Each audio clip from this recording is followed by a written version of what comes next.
हिंदू पौराणिक कथाओं में कुल 33 कोटि देवी देवता हैं, यानी 33 प्रकार के, जिनमें से 12 आदित्य, 11 रुद्र, 8 वसु और 2 अश्विनी कुमार, जिनके पास अपनी अलग अलग शक्ति होती है।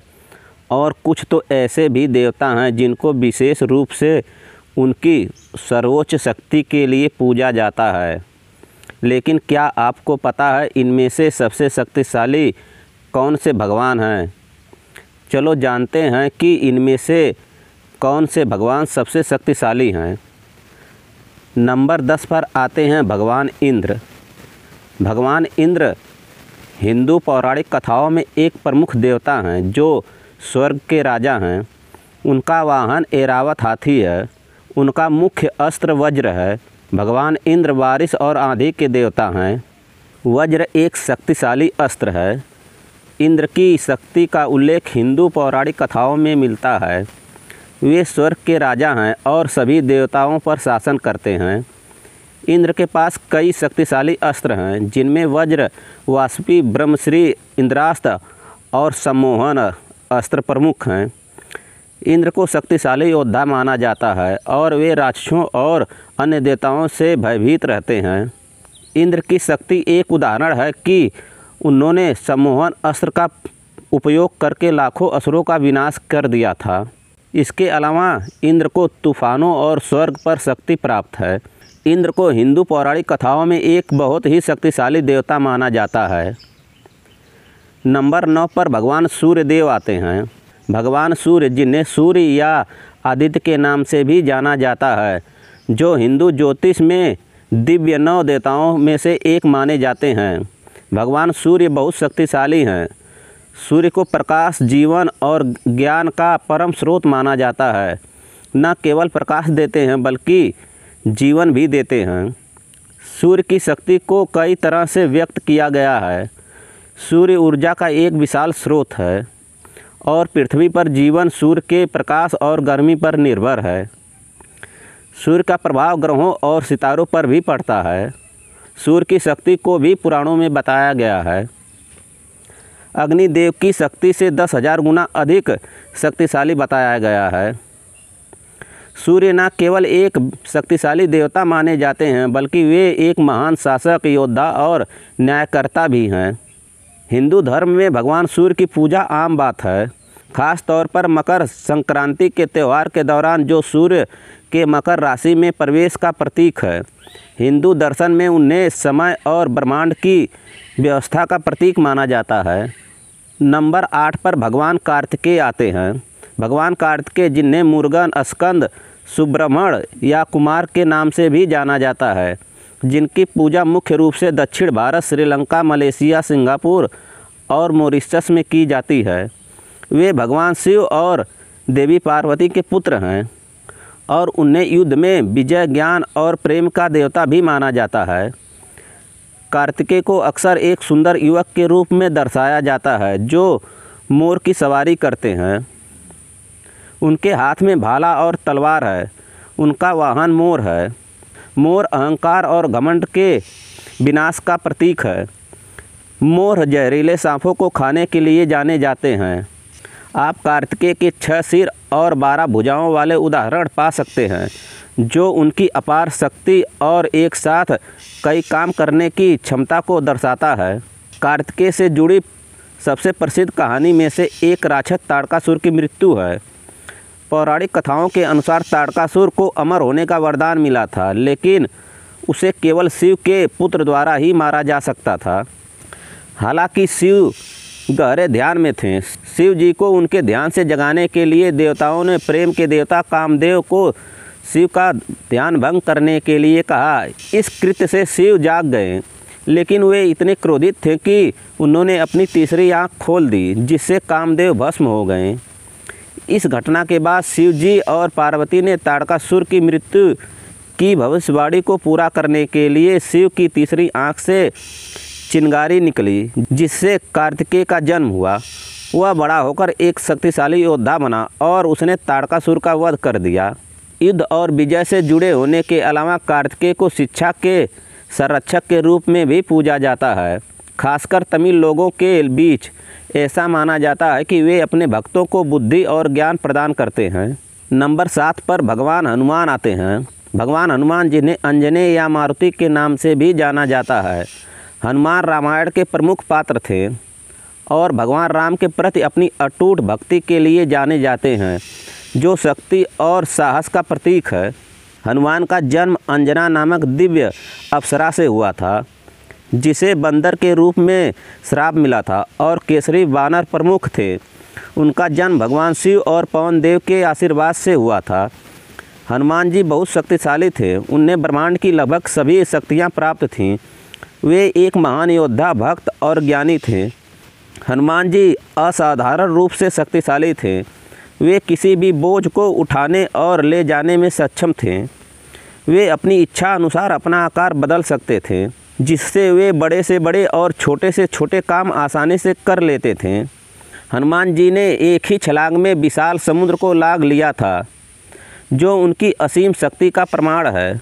हनुमान जी ने हिमालय से संजीवनी बूटी लाने के लिए पूरा पर्वत ही उठा लिया था, जो उनकी शक्ति और भक्ति का उदाहरण है। कि भगवान राम के प्रति अटूट भक्ति ने उन्हें और भी शक्तिशाली बना दिया था। हनुमान जी को अष्ट सिद्धियाँ और 9 निधियाँ भी प्राप्त थीं, जो उन्हें असीम शक्ति प्रदान करती थीं। हनुमान जी वेदों के ज्ञाता थे, जिससे उन्हें ज्ञान और बुद्धि भी प्राप्त थी। हनुमान जी की शक्ति का रहस्य उनकी भक्ति, समर्पण और राम भक्त के प्रति अटूट निष्ठा में छिपी है। नंबर 6 पर भगवान गणेश आते हैं। भगवान गणेश अत्यंत शक्तिशाली माने जाते हैं। उन्हें विघ्नहर्ता और बुद्धि के दाता के रूप में पूजा जाता है। उनकी शक्ति का अंदाज़ा इसी बात से लगाया जा सकता है कि उन्हें शिव और पार्वती का पुत्र माना जाता है और उन्हें सभी देवताओं में प्रथम पूज्य स्थान प्राप्त है। उनकी पूजा करने से ज्ञान, बुद्धि और विवेक में वृद्धि होती है। गणेश जी को शक्तिशाली योद्धा भी माना जाता है। उनके कई रूपों में उन्हें अस्त्र शस्त्र लिए हुए दिखाया जाता है। गणेश जी को शिव और पार्वती का पुत्र होने के कारण उन्हें सृष्टि का केंद्र माना जाता है। गणेश जी के 32 विभिन्न रूप हैं, जिनमें से प्रत्येक का अपना महत्व है और वे अलग अलग मनोकामनाओं को पूर्ण करते हैं। गणेश जी के 8 शक्तिशाली अवतार हैं, जिन्होंने अनेकों राक्षसों का वध किया। गणेश जी को मंगल मूर्ति भी कहा जाता है, जिसका अर्थ है कि वे सभी के लिए शुभ और मंगलकारी हैं। गणेश जी अपने भक्तों को आशीर्वाद देते हैं और उनकी सभी मनोकामनाओं को पूरी करते हैं। गणेश जी की पूजा करने से जीवन में सफलता, समृद्धि और खुशहाली आती है। नंबर 5 पे भगवान ब्रह्मा आते हैं। भगवान ब्रह्मा को पौराणिक कथाओं में ब्रह्मांड का रचयिता माना जाता है। प्राचीन कथाओं के अनुसार भगवान ब्रह्मा विष्णु की नाभि से निकले हुए कमल के फूल से उत्पन्न हुए हैं, जो ब्रह्मांडी जल पर विश्राम कर रहे थे। ब्रह्मा के 4 सिर हैं, जो प्रत्येक अलग अलग दिशाओं में मुख किए हुए हैं। यह अनोखा चित्र उनकी सभी चीज़ों को हर जगह हर समय देखने की क्षमता को दर्शाता है, जो उनके विशाल ज्ञान और उपस्थिति का एक शक्तिशाली प्रतीक है। हालांकि अपनी महत्वपूर्ण भूमिका के बावजूद ब्रह्मा को अन्य हिंदू देवताओं की तरह व्यापक रूप से पूजा नहीं जाता। इसका एक यह भी कारण है कि सृष्टि के निर्माण में उनकी भूमिका ब्रह्मांड के निर्माण के बाद पूरी हो जाती है। विष्णु जो ब्रह्मांड को संरक्षित करते हैं या शिव जो इसे बदलते हैं, इसके विपरीत ब्रह्मा की भूमिका सीमित मानी जाती है और यही कारण है कि ब्रह्मा को समर्पित बहुत कम मंदिर हैं। इनमें से एक प्रसिद्ध मंदिर भारत के पुष्कर में स्थित है, ब्रह्मा मंदिर। ब्रह्मा भले ही अन्य हिंदू देवताओं की तरह लोकप्रिय ना हो, लेकिन ब्रह्मांड के निर्माण के रूप में उनकी भूमिका हिंदू विश्वास के लिए मौलिक है। ये सृष्टि, संरक्षण और विनाश के ब्रह्मांडी चक्र की शुरुआत का प्रतिनिधित्व करते हैं, जो हमें अस्तित्व की चक्रीय प्रकृति की याद दिलाते हैं। नंबर 4 पे आते हैं भगवान कृष्ण। भगवान कृष्ण हिंदू धर्म में सबसे लोकप्रिय देवता माने जाते हैं और वे अपनी गहन शिक्षाओं के लिए लोकप्रिय हैं। कृष्ण का जन्म द्वापर युग में रानी देवकी और राजा वासुदेव के यहाँ हुआ था। उनके जन्म की भविष्यवाणी उनके मामा कंस के अत्याचार को समाप्त करने के लिए की गई थी, जो देवकी का भाई था। कंस के क्रोध से बचने के लिए कृष्ण को गुप्त रूप से गोकुल गांव भेज दिया गया, जहां उनका पालन पोषण उनके पालक पिता यशोदा और नंद ने किया। कृष्ण का बचपन उनकी चंचल हरकतों की कहानियों से भरा पड़ा है, जिनमें माखन के प्रति उनका प्रेम और वृंदावन की गोपियों के साथ उनकी मनमोहक शरारतें शामिल हैं। पूतना और कालिया जैसे शक्तिशाली राक्षसों को हराना उनकी दिव्य शक्ति और दयालु स्वभाव को दर्शाती है। कुरुक्षेत्र के युद्ध के मैदान में अर्जुन को कृष्ण द्वारा दी गई शिक्षाओं का सार भगवद गीता में है। गीता में कृष्ण कर्तव्य, धार्मिकता और स्वयं की प्रकृति पर गहन शिक्षा देते हैं। युद्ध की नैतिक दुविधाओं के माध्यम से अर्जुन का मार्गदर्शन करते हैं और उसे एक योद्धा के रूप में अपने धार्मिक कर्तव्य को पूरा करने के लिए प्रेरित करते हैं। नंबर 3 पर आते हैं भगवान राम। भगवान राम, जिन्हें रामचंद्र या मर्यादा पुरुषोत्तम के नाम से भी जाना जाता है, हिंदू धर्म में सबसे अधिक पूजनीय देवताओं में से एक हैं और उन्हें हिंदू त्रिदेवों में संरक्षक भगवान विष्णु का 7वां अवतार माना जाता है। प्रसिद्ध प्राचीन महाकाव्य रामायण जो उनके जीवन पर ही आधारित है। भगवान राम का जन्म दशरथ और रानी कौशल्या के घर अयोध्या में हुआ था। उनके जन्म को व्यापक रूप से रामनवमी के रूप में मनाया जाता है, जो एक प्रमुख हिंदू त्यौहार है। छोटी उम्र से ही राम ने बहादुरी, बुद्धि और करुणा के असाधारण गुणों का प्रदर्शन किया था। भगवान राम के जीवन की सबसे महत्वपूर्ण घटनाओं में से एक थी 14 साल के लिए वनवास जाना। अपनी पत्नी सीता और अपने भाई लक्ष्मण के साथ अपने पिता द्वारा अपनी सौतेली माता कैकेयी को दिए गए वचन के अनुसार अपने वनवास के दौरान राम का सामना विभिन्न ऋषियों और राक्षसों से हुआ, जिनकी कहानियाँ रामायण में वर्णित हैं। अयोध्या में भगवान राम के शासनकाल को अक्सर आदर्श शासन के रूप में दर्शाया जाता है, जिनसे सुशासन का सच्चा उदाहरण पेश है और इसे अक्सर एक आदर्श समाज के उदाहरण के रूप में प्रस्तुत किया जाता है। रामायण में उनका जीवन और शिक्षाएं हिंदुओं के लिए एक नैतिक मार्गदर्शक के रूप में काम करती हैं, जो कर्तव्य, सम्मान और धार्मिकता के महत्व को दर्शाती हैं। नंबर 2 पे आते हैं भगवान विष्णु। भगवान विष्णु को शक्तिशाली भगवान माना जाता है, जो ब्रह्मांड की रक्षा और परिवर्तन करते हैं। ऐसा माना जाता है कि जब भी दुनिया पर बुरी और विनाशकारी शक्तियों का अधिकार हो जाता है, तो उन्हें खत्म करने के लिए और ब्रह्मांड की व्यवस्था और धर्म को बचाने के लिए अलग अलग रूपों में धरती पर अवतार लेकर आते हैं।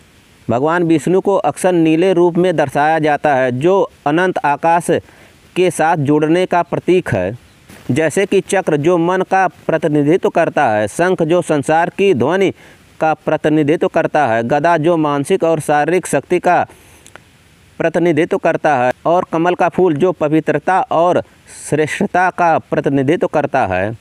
भगवान विष्णु का वाहन गरुड़ है, जो एक पौराणिक पक्षी जैसा प्राणी है, इसके साथ दर्शाया जाता है। उनकी पत्नी देवी लक्ष्मी हैं, जो धन, वैभव और समृद्धि की देवी हैं। संरक्षक के रूप में भगवान विष्णु की भूमिका ब्रह्मांडीय व्यवस्था और संतुलन बनाए रखना, जीवन और अस्तित्व की निरंतर सुनिश्चित करना शामिल है। उनके अवतार धार्मिकता को बनाए रखने और भक्तों को बुरी शक्तियों से बचाने के लिए अस्तित्व में आए हैं। आज उन्हें पूरे भारत और उनके 12 व्यापक रूपों से पूजा जाता है और दुनिया भर में उन्हें समर्पित मंदिर पाए जाते हैं। नंबर 1 पे आते हैं भगवान शिव। भगवान शिव को सर्वोच्च भगवान के रूप में जाना जाता है और वे हिंदू धर्म के प्रमुख देवताओं में से एक हैं। उन्हें पूरे भारत में कई नामों से पूजा जाता है। शिव को बुराई को नाश करने वाला और त्रिमूर्ति यानी ब्रह्मा और विष्णु सहित हिंदू त्रिमूर्ति के भीतर परिवर्तनकर्ता माना जाता है और उन्हें अक्सर तीसरी आँख के साथ दर्शाया जाता है, जो उनकी बुद्धि और अंतर्दृष्टि को दर्शाता है, और उनके माथे पर अर्धचंद्र सृजन और विनाश का चक्री प्रकृति का प्रतीक है।